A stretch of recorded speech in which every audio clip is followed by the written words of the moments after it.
This is from a publication called The Fables 3 of 2023. It's by Amazon author John H. Stephenson IV. It's called Your World is My Oyster by Wasop. Once upon a long time ago, there was a married couple of oysters that lived in the Chesapeake Bay. Sam the Papa Oyster and Carol the Mama Oyster. Sam worked at a filter factory, and Carol was a potter who molded clay and happily sold her art at festivals while her husband slaved himself away at the filter factory. Sam was a proud oyster in a respectable family in the Chesapeake Bay.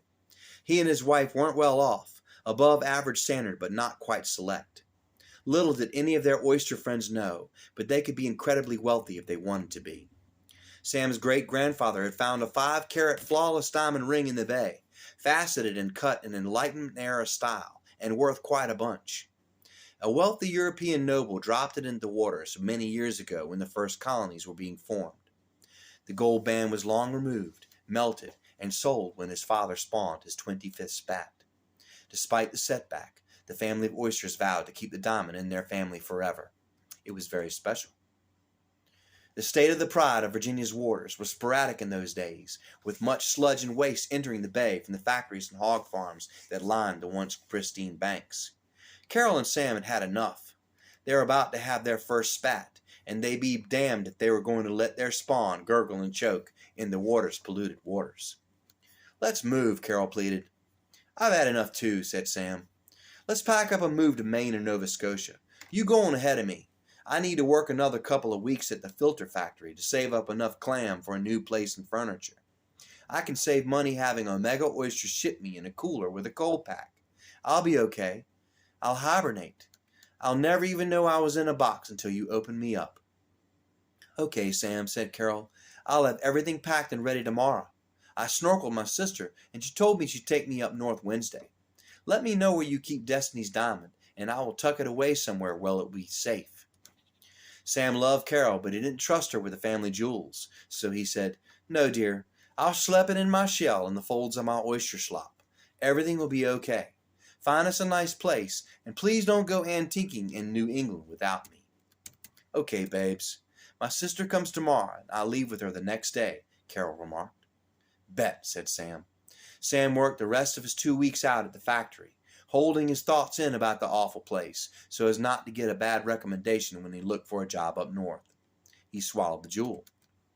"Ugh, I don't know if I can do this. This is not a pearl. The facets feel like they're going to cut my gut," Sam declared. "I got an idea," thought Carol. "I will roll the diamond up in a small lump of clay, and it will feel rounded in your tummy like a precious pearl." "Great idea, Carol. Go ahead." Carol swished to her workstation and rolled the diamond up.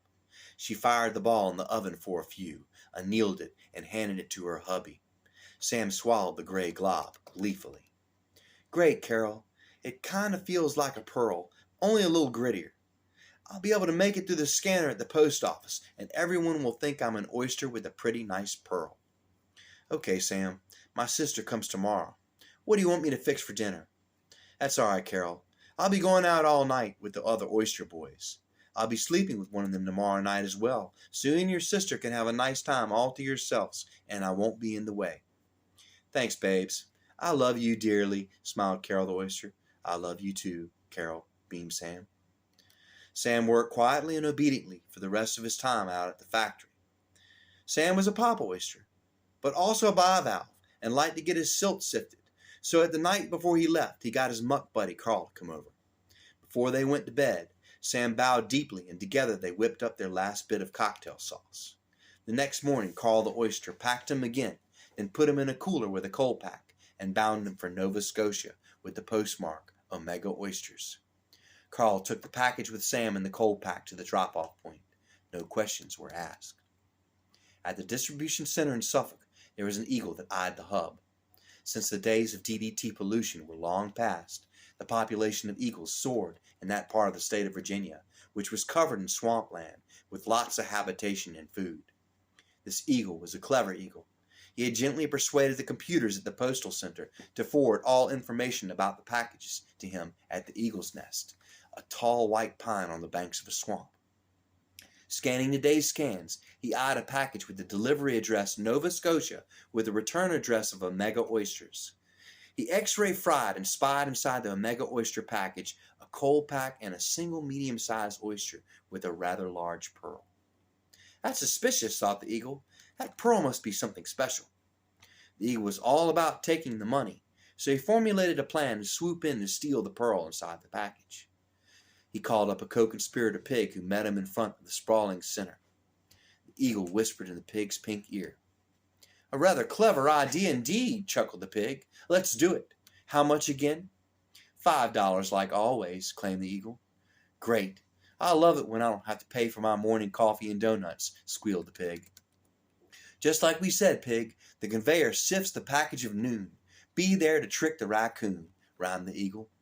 The pig arrived in the postal conveyor room at 11:45 with a picture of the package.